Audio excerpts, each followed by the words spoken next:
why don't you tell us who you are and tell us a bit about where you work and what you do?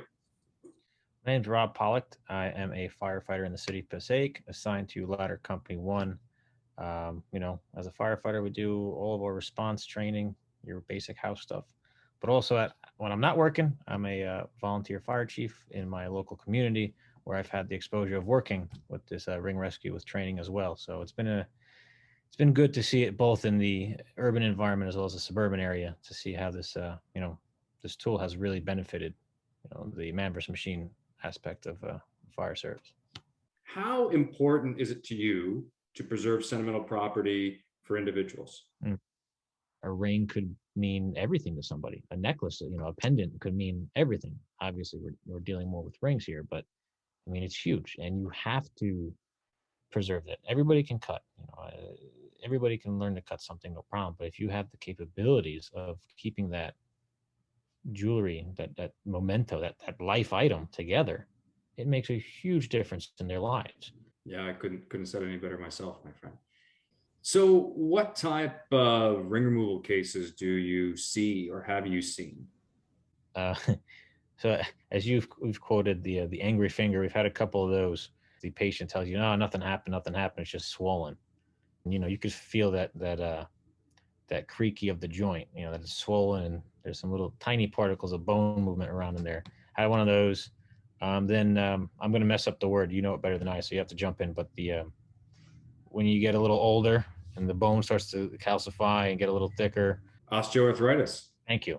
That was one of our older ex chiefs here on a drill night. He completely didn't believe in this thing. He said, "What is this? It's just a blood pressure cuff. This ain't coming off." And he said he's never got his ring off in several years. And we did it and turned him into a believer. I know in the beginning, when I first started speaking with you, it was like, oh, this is a cool device. But now when you really dive into it, something as simple as a hand, a finger, and a ring is huge. The whole concept and the idea and which way you can branch off is unbelievable. Where are you removing the most rings? Is it in your department? Is it you getting called into the hospital, or is it getting called out onto a site? Like, where are you guys removing the most rings? We been to the hospital for me once. Most of them have been in the firehouse, people walk-ins per se. So, what methods did you use before the ring rescue compression device?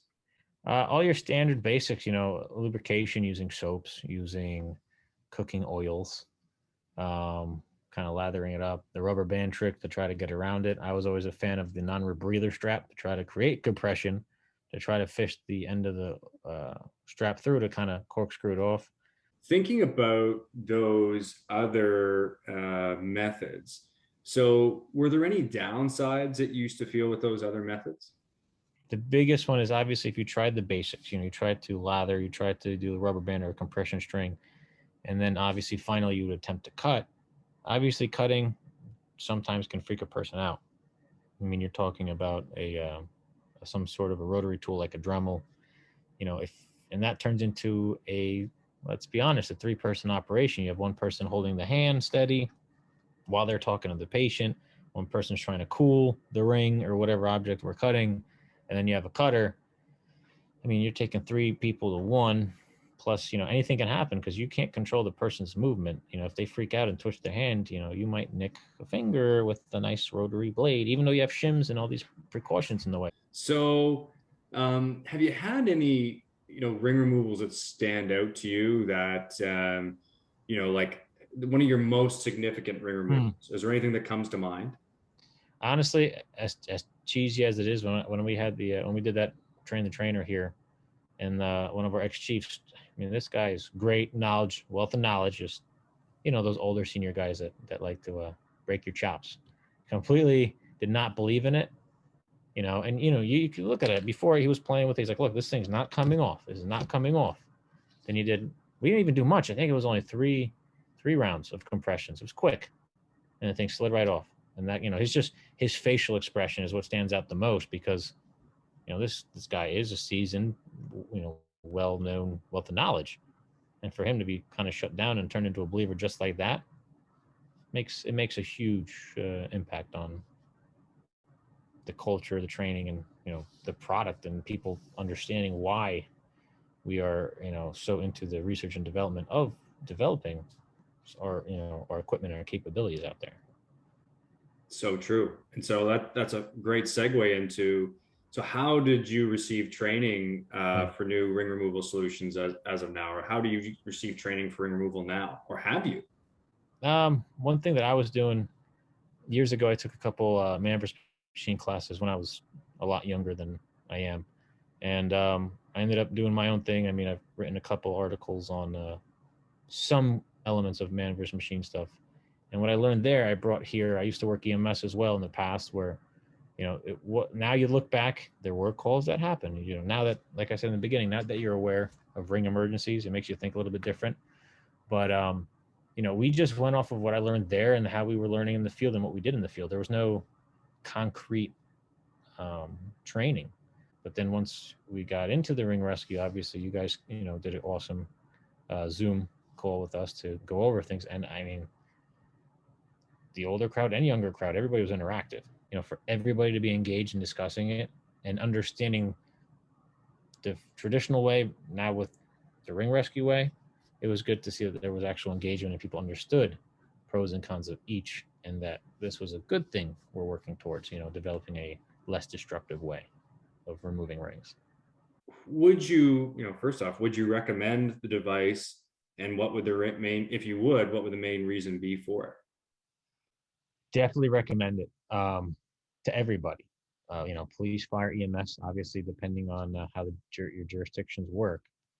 I mean, even jewelers should start carrying this thing because, yes, they can make a couple bucks cutting and repairing, but the sentimental value, the business end of it, if you have neighbors or whomever, John PQ over there with the broken ring in your hand, and you're able to save that ring, makes a difference. Same on the commercial end of things.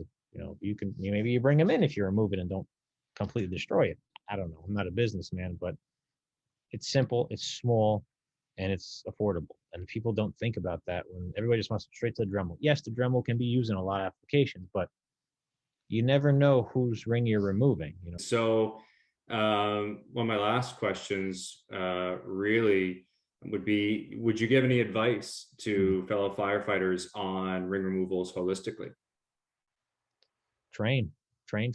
Just because it doesn't seem like a hot topic, or it's not cutting a roof, or pumping lines, or driving vehicles in tight areas or something crazy like that, read into this, think about it. It's you have to learn, you have to be well versed in everything, because it might be tomorrow that somebody walks in, from the new guy to the old guy, from the from a rookie to the guy that's retiring tomorrow.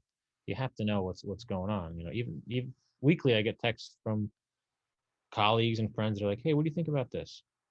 What's going on? Hey, we're changing our kit to do, we have to go up high. One a buddy of mine actually reached out to me earlier today. He's like, hey, I'm changing up my kit. We do a lot of high rise work, and I'm sick and tired of lugging a giant box of equipment around. What do we do? I'm like, get one of these things. Simple. The thing weighs nothing.